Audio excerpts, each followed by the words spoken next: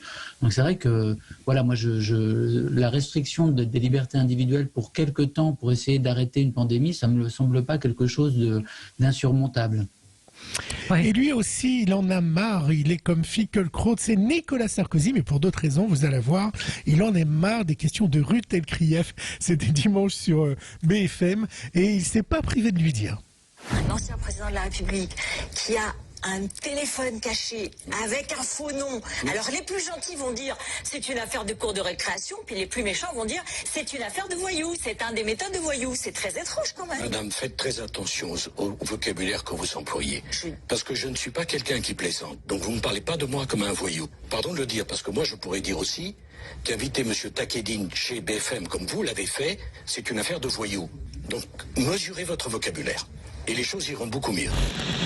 C'était un moment très chaud. Hein. Ouais. Oui, c'était assez violent. Désolé pour la qualité du son, mais au moins ça méritait d'être passé vu le contenu du son. Oui, c'était Nicolas Sarkozy qui passait à l'offensive, ouais, absolument, dans cette affaire. Ouais, exactement. Et pour finir, Laurent Ruquier qui a reçu la ministre de la Culture, Roselyne Bachelot. Et si elle est malade du Covid dans 7 jours, on saura pourquoi. Oui, Roselyne, écoutez, moi je le voyais, alors vous le voyez aussi, hein. On est à peu près... Oh pardon, j'ai postillonné, 3 morts.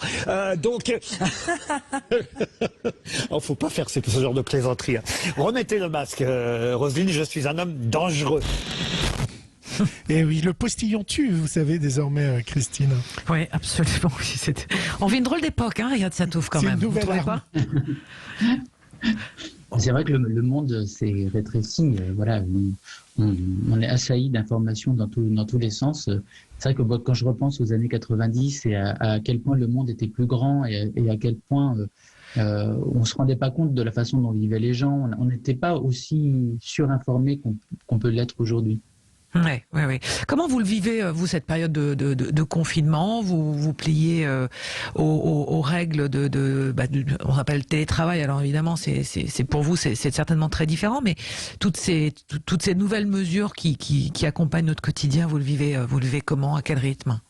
Alors c'est vrai que quand on est auteur de bande dessinée, en tout cas pour mon cas personnel, je suis quand même toujours un petit peu inconfiné parce que je travaille chez moi dans mon bureau. En fait, c'est une solution idéale, oui, c'est ça.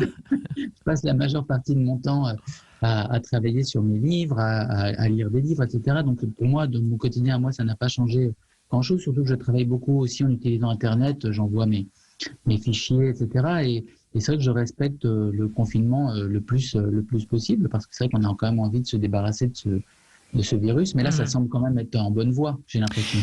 Alors se débarrasser peut-être pas, mais le pic épidémique, on va en parler avec le docteur Marty tout à l'heure à 10h30 évidemment, pour savoir où est-ce qu'on en est précisément. Gilles. Alors voilà, moi je voulais vous poser une question. Alors je rappelle que ce soir il y a Magistral sur Canal+ à 22h30, 22h35. C'est une deuxième partie de soirée où vous racontez, vous êtes seul face à la caméra et c'est une sorte de cours magistral. Et je voulais vous poser la question de savoir si vous avez suivi les élections américaines. Est-ce que vous êtes relevé dans la nuit pour suivre les élections américaines parce que vous dessinez souvent Donald Trump? Alors, je me suis pas relevé dans la nuit, mais j'ai quand même suivi. Oui. J'ai veillé un peu tard et le lendemain matin, j'ai quand même vérifié ce qui s'était passé. C'est passé. Ouais. Vous perdez pas votre meilleur personnage à caricaturer, finalement, à dessiner, vous, tous les dessinateurs de bande dessinée, de caricature. Est-ce que c'est pas parce que Joe Biden, est-ce que c'est un bon client pour vous? Alors, moi, je voudrais pas être pessimiste, mais je ne pense pas qu'on va perdre complètement Donald Trump. C'est à mon avis, il a perdu, mais il va continuer à être particulier. Il va devenir une sorte de président virtuel d'une autre Amérique, moi je pense. Il va certainement continuer à occuper une place majeure dans les médias. Il n'a pas du tout l'air de vouloir abandonner, et tout ce qu'il met en place laisse à penser que c'est pas fini quand même. Et quand des nouveaux personnages arrivent, comme Donald Trump, enfin comme Joe Biden ou d'autres hommes politiques dans le paysage français, ou par exemple notre Premier ministre, est-ce que vous vous entraînez à les dessiner? Est-ce que déjà vous vous dites, ah lui il va devenir important, faut que je m'y mette, comment je vais dessiner Joe Biden, ou comment je vais dessiner le Premier ministre français? Comment on travaille quand on voit des nouveaux personnages arriver quand on est dessinateur? Alors, dans mon propre cas, je suis pas dessinateur de presse, donc c'est vrai que je me pose jamais ces questions-là. Je me dis pas, tiens, il y a un nouveau gars qu'il va falloir que je caricature. Moi, c'est vrai que mes bandes dessinées observent un peu le réel. Donc, par exemple, un personnage comme Jean Castex ou Donald Trump, je vais le dessiner uniquement quand, dans les cahiers d'Esther, par exemple, qui m'ont cahiers d'Esther, oui, je faisais allusion à ça. Si elle m'en parle, par exemple. Et là, bon, voilà, je m'inspirerai de photos. Mais c'est vrai que voilà, ça doit être assez compliqué pour les vrais dessinateurs de presse, ceux qui caricaturent les hommes politiques, etc. Quand il y a des Joe Biden, il est pas évident quand même, hein, c'est vrai. Et Jean Castex, c'est peut-être un peu plus facile, mais Joe Biden, il est compliqué, oui. Alors, votre actualité, Riyad Sattouf, on le rappelle, donc ce soir, on vous découvre dans cette masterclass sur Canal+, où vous vous livrez. C'est un document où vous présentez, vous parlez beaucoup finalement, où on découvre la face cachée de l'œuvre, que ce soit. Alors là, c'est avec vous, hein, c'est dessinateur de bande dessinée, mais il y a aussi des cinéastes, des écrivains, des musiciens, des danseurs, toutes les, on va dire, des personnalités. C'est une série qui est à découvrir sur Canal+. Alors moi, ce qui m'a profondément marqué, c'est que à plusieurs reprises dans ce documentaire, vous revenez sur le fait, comme un message que vous adressez au public, voire au jeune public, dites-moi si je me trompe, de ne jamais renoncer. Ah oui, c'est vrai que s'il y a un seul conseil que je peux donner aux jeunes, ce serait en effet celui-là, et la plupart que ce soit des écrivains ou des réalisateurs ou même des scientifiques, enfin peu importe, il faut toujours croire en ce qu'on veut faire, croire en ses rêves et ne pas abandonner. Oui, c'est vrai.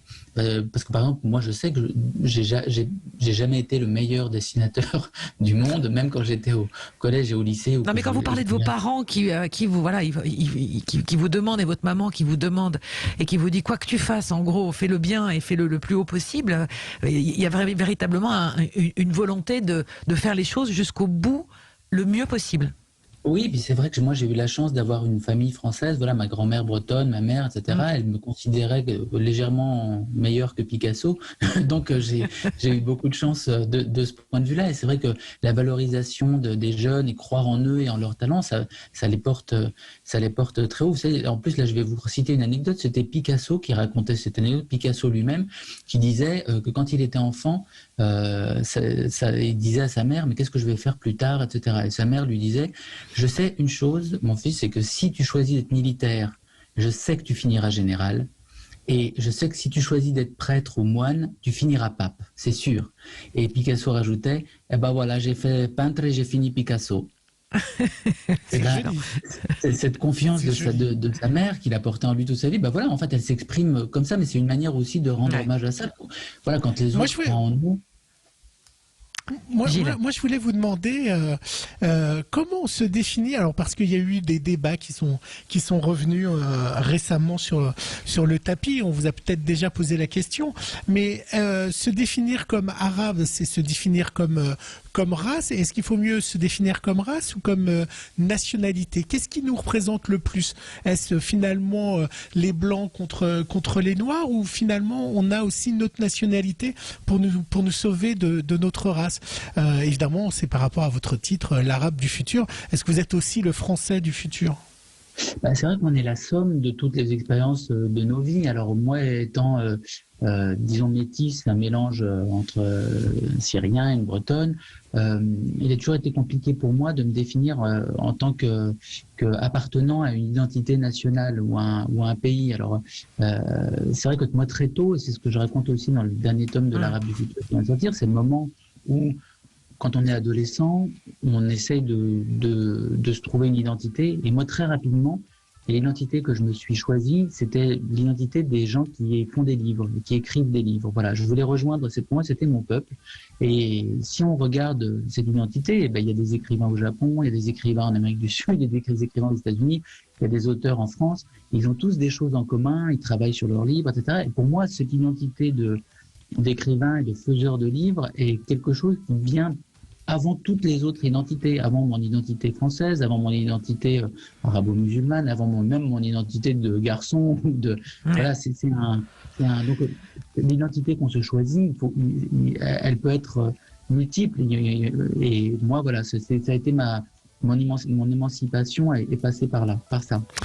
Merci beaucoup Riyad Sattouf d'être avec nous et d'avoir été avec nous ce matin. Donc je rappelle Trip Actualité finalement parce qu'on vous découvre ce soir dans cette série magistrale à voir sur Canal+.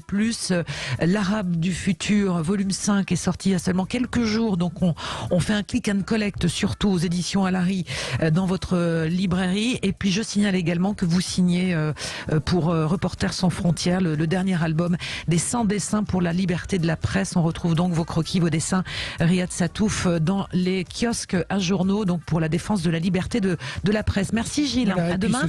Ce soir sur Canal+. Juste avant, on revient sur la question Twitter, Madame Bouillot. Oui. Est-ce que vous voulez regarder la saison 4 de The Crown? Bon, ils sont pas partout, nos auditeurs. Oui à 14%, non à 86%. Eh bien, aux 86%, je leur conseille de regarder au moins la première saison de The Crown. Et je suis sûr qu'ils vont regarder la saison 4. Ils vont tous la regarder. Bon, voilà, la suite demain et dans un instant, nous on va s'intéresser à l'annonce d'Olivier Véran qui ce matin disait que éventuellement le pic de l'épidémie serait en train d'être atteint. Donc on en parle avec notre coup de fil du jour. On le passe au docteur Jérôme Marty. À tout de suite.